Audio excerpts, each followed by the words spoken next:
जय श्री श्रीमन नारायण। कल हम लोगों ने देखा कि महर्षि वशिष्ठ की आज्ञा से भरत को लाने के लिए कैकेयी देश गए हुए दूतों से जब भेंट हुई महाराज भरत की, तो भरत से दूतों ने कहा, पुरोहितस्त्वां कुशलं प्राह सर्वे च मंत्रिणः त्वरमाणश्च निर्याहि कृत्यम आत्ययिकं त्वया। पुरोहित महर्षि वशिष्ठ और मंत्रियों ने आपसे अपना कुशल कहा है और शीघ्रता पूर्वक आपको अयोध्या आने का निवेदन किया है। कोई अत्यंत आवश्यक कार्य है। इतना कहकर अपने साथ लाए हुए उपहार,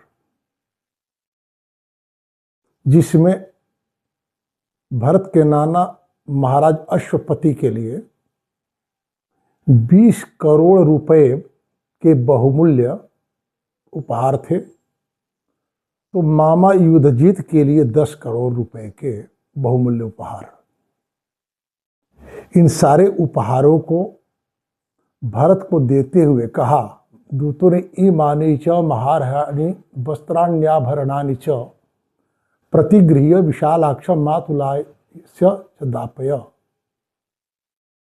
इन बहुमूल्य उपहारों को ले जाकर अपने नाना और मामा को आप दे दे। भरत उन उपहारों को स्वीकार किए अपने नाना और मामा को देने के लिए। प्रतिगृह्यतु तत्सर्वं स्वानुरक्ता सुहृज्जने दूतानुवाच भरत कामई संप्रति पूज्यतान्। उपहार स्वीकार करने के बाद अपने सुहृदों को, नाना मामा आदि को दे दिए और इन दूतों का यथोचित सत्कार करने के बाद भरत ने पूछा कि हमारे महाराज पिताश्री और मेरे भैया श्री राम सकुशल और स्वस्थ है ना? आर्या च धर्म निरता धर्मज्ञा धर्मवादिनी और रोगा चापि कौशल्या माता रामस्य धीमतः। बुद्धिमान राम की माता कौशल्या जो धर्मानुसार आचरण करती हैं, धर्म के तत्व को जानती हैं और धर्मपूर्ण वाक्य ही बोलती हैं, वे अरोग है ना, स्वस्थ है ना? धर्म क्या है?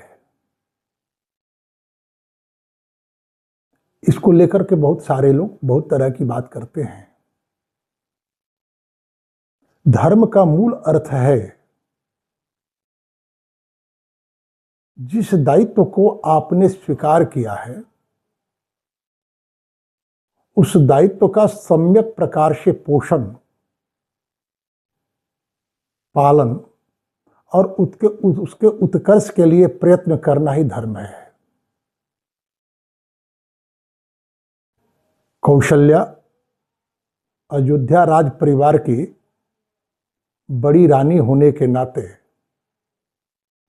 अयोध्या परिवार के गौरव की रक्षा के लिए प्रयत्न करना उनका धर्म है, कर रही हैं।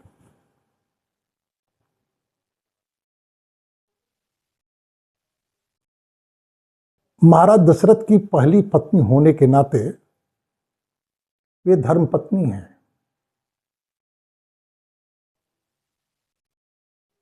महाराज दशरथ के विचारों में यत्किंचित यदि कोई परिवर्तन हुआ है तो देवी कौशल्या उग्रतापूर्वक उन्हें उन विचारों से मोड़ने के बदले धैर्यपूर्वक उस अवसर की प्रतीक्षा कर रही हैं कि महाराज दशरथ कब मुड़ेंगे। राम की माता होने के नाते वे अपने कर्तव्य का सम्यक प्रकार से पालन करती हैं कि राम में उन संस्कारों का संवर्धन कैसे हो कि इक्ष्वाकु वंश के गौरवपूर्ण परंपरा का पुनर्उन्नयन कर राम यशस्वी हो सके। ये उनका धर्म है। भरत के वाक्यों में कौशल्या के प्रति व्यंग भी हो सकता है। कौशल्या के यथार्थ स्वरूप की स्वीकृति भी हो सकती है। इसकी व्याख्या आप जैसे चाहें वैसे ले सकते हैं, क्योंकि भरत ने कौशल्या को नजदीक से देखा है कि उसे देखकर कौशल्या की सेवा से अलग हट जाने वाले सेवक के कारण कौशल्या के मन में किसी प्रकार का विक्षेप नहीं होता। ये उसी प्रकार से शांत रहती हुई अयोध्या राज परिवार के प्रत्येक सदस्यों के प्रति अपने कर्तव्यों का सम्यक पालन कर रही होती हैं। सुमित्रा का भी कुशलक्षेम पूछते हैं। एक धार्मिक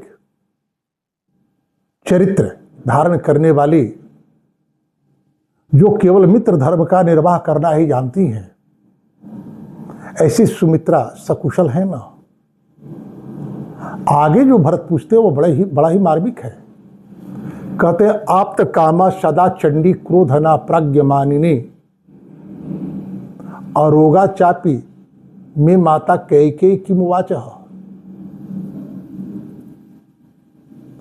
जो अपने स्वार्थ को पूर्ण करने में ही दत्तचित्त रहती हो, उग्र हो, क्रोधी हो और स्वयं को परम बुद्धिमान मानती हो, ऐसी मेरी माता कैकेयी स्वस्थ हैं। मेरे लिए उन्होंने भी कोई संदेश दिया है। ध्यान दें, ये दूत कहते हैं भरत से कि पुरोहितस्त्वां कुशलम प्राह सर्वे च मंत्रिणः त्वरमाणश्च निर्याहि कृत्यम आत्ययिकम त्वया। पुरोहित और मंत्री ने आपसे अपना कुशल कहा है और आपको शीघ्रतापूर्वक अयोध्या आने का निवेदन किया है कि अत्यंत आवश्यक कार्य है। यह जो कृत्यम आत्ययिकम त्वया आपसे अत्यंत आवश्यक कार्य है का संबंध आप्तकामा सदा चंडी क्रोधना प्रज्ञमानिनी और रोगाचापी में माता कैकेयी किमुवाच, इस वाक्य के किमुवाच से उसका संबंध है।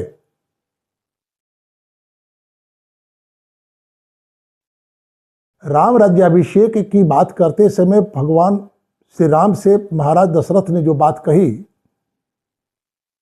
कि बेटा तुम्हारे मन में जो कौतूहल है कि भारत यहाँ से दूर है फिर भी राज्याभिषेक की तैयारी हो रही है, क्यों? तो मेरे विचार को यदि जानना चाहते हैं तो मैं चाहता हूं कि भारत जब तक अयोध्या से दूर है तभी तक राज्याभिषेक हो जाना चाहिए। आज की रात सजगता की रात होनी चाहिए। तुम भी सजग रहो और अपने शुभेच्छुकों को भी सजग रखो, क्योंकि आज इस आयोजन पर संकट आ सकता है। विघ्न डालने वाले डाल सकते हैं। कैकेयी ने ही बिघड़ डाल दी। राम को इस अवसर की प्रतीक्षा थी कि महाराज दशरथ ने कहा था कि उत्पात हो रहे हैं और इन उत्पातों का प्रभाव राष्ट्र पर विपत्ति के रूप में, राजा के मृत्यु के रूप में परिणाम हो सकता है। हमारे जन्म नक्षत्र पाप ग्रहों से आक्रांत है। कल हम लोगों ने जाना कि ग्रह जनित दैवीय उत्पात का शमन संभव नहीं होता। प्रतीक्षा करना ही राजा की नियति होती है। राम को राजपद पर अभिषिक्त करने की इच्छा महाराज दशरथ की है, तो अयोध्या के लोग अपने मन मंदिर में राम को राजा के रूप में प्रतिष्ठित कर चुके हैं। राम को अपनी नियति समझ में आ रही है, अवसर की प्रतीक्षा है। कैकेयी ने अवसर दे दी। राम बन जाना सहज स्वीकार कर लिए। देवी कौशल्या के पास गए आज्ञा लेने, तो कौशल्या ने कहा कि बेटा मुझे भी ले लो। अयोध्या राज परिवार में कैकेयी के आने के बाद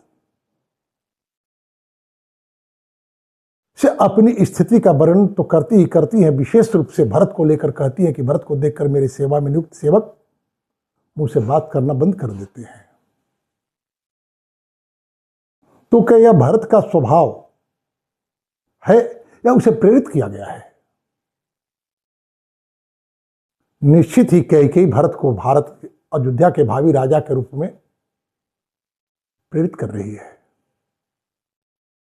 तभी भरत पूछ रहे हैं कि इतनी शीघ्रता पूर्वक मंत्रियों ने, पुरोहित ने मुझे बुलाया है, मुझसे आवश्यक कार्य है। जो अपने स्वार्थ को सिद्ध करने में चतुर, तत्चित, उग्र क्रोधिनी, स्वयं को बुद्धिमान मानने वाली कैकेयी मेरी जो माता है, उसने क्या कहा है? भरत के इन वाक्यों का संकेत दूतों ने समझा और दूतों ने कहा, कुशलास्ते नर व्याघ्र येषाम कुशलम इच्छसि। हे नरश्रेष्ठ, हे नर व्याघ्र,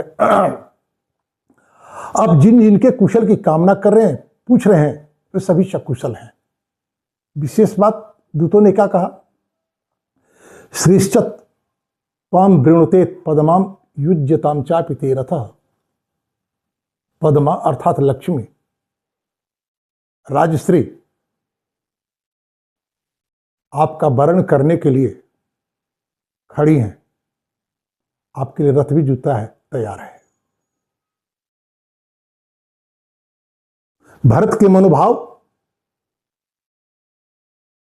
जिस रूप में भरत को गढ़ी है कैकेयी ने, भरत कैकेयी के जिस रूप में गढ़े जाने के बाद अयोध्या राजप्रसाद के भीतर एक स्थान से दूसरे स्थान पर जाते हैं, उनको देख करके सेवकों की जो प्रतिक्रिया होती है, उस प्रतिक्रिया के मूर्त होने की प्रतीक्षा भरत को भी है।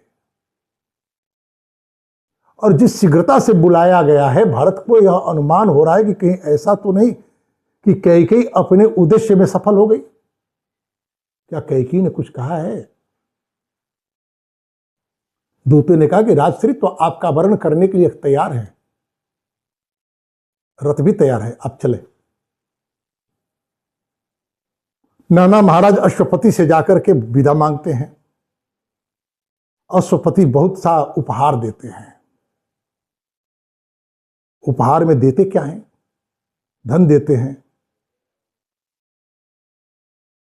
हृष्ट पुष्ट बाघ के समान कुत्ते देते हैं, हाथी देते हैं, घोड़े देते हैं। ये क्यों देते हैं?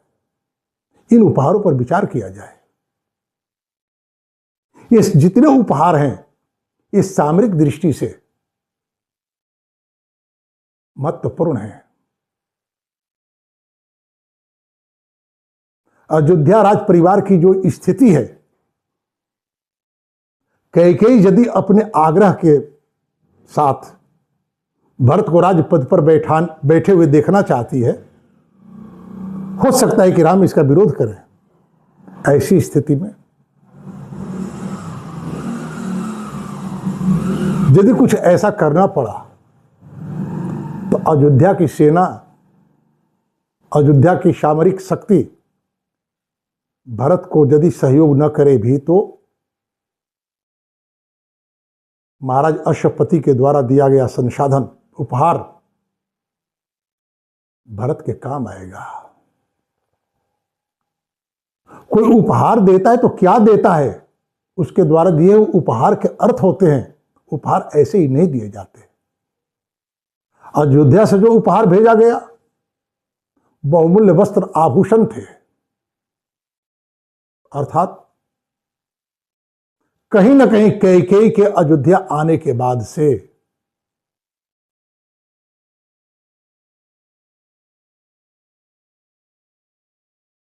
कैकेयी के पीहर वालों को इस तरह के उपहार मिलते रहे हैं। उन्हें इसका अभ्यास है, यह चीज इस बात को स्वीकार कर चुके हैं कि कैकेयी महाराज दशरथ के आकर्षण का केंद्र है, उसका मूल्य चुकाना वो जानती है। और यह मूल्य एक एक कर धीरे धीरे राजगृह को समृद्ध करते हैं। यह संभव है कि कैकेयी के द्वारा पूर्व में दिए गए धन का उपयोग महाराज अश्वपति ने भरत के सामरिक संवर्धन के लिए किया हो, वही आज उपहार के रूप में दे रहे हो। इसे इनकार नहीं किया जा सकता। उस समय भरत की मनोदशा निश्चित रूप से थोड़ी उद्विग्न है, इसीलिए उन उपहारों को पाकर के बहुत प्रसन्न तो नहीं होते भरत। क्यों? कि बभूव यस्य हृदय चिंता सुमहति तदा त्वरथा चापि दूतानां स्वप्नस्यापि च दर्शनात्। एक तो दूत जल्दी चलने की होड़ मचाए हुए हैं, और दूसरी बात भरत ने स्वप्न देखा है। उस स्वप्न के परिणाम का जो वर्णन भरत ने किया है कि महाराज दशरथ की, राम की, कैकेयी की या मेरी, किसी की भी मृत्यु हो सकती है। तो अभी तो भरत के सामने एक अनिश्चितता की भी स्थिति है उस स्वप्न के कारण, इसलिए खिन्न है। चलते हैं, यात्रा आरंभ होती है। अयोध्यायां मनुना राज्ञा निर्मिता च सददर्शः ताम पुरीं पुरुष व्याघ्र सप्तरात्रो शितः पथे। 7 रात तक यात्रा करने के बाद 8वें दिन के सूर्योदय के समय महाराज मनु के द्वारा बसाई गई अयोध्या नगरी को दूर से देखते हैं, अर्थात अयोध्या के निकट पहुंचते हैं। 7 रात चलने के बाद अयोध्या नगरी को देखते हैं तो अयोध्या कैसी दिखती है, अयोध्या के लोग शीघ्रतापूर्वक बुलाए गए भरत को देखकर क्या करते हैं, इसकी चर्चा हम लोग कल करेंगे। आज इसी के साथ वाणी को विराम। जय श्री श्रीमन नारायण।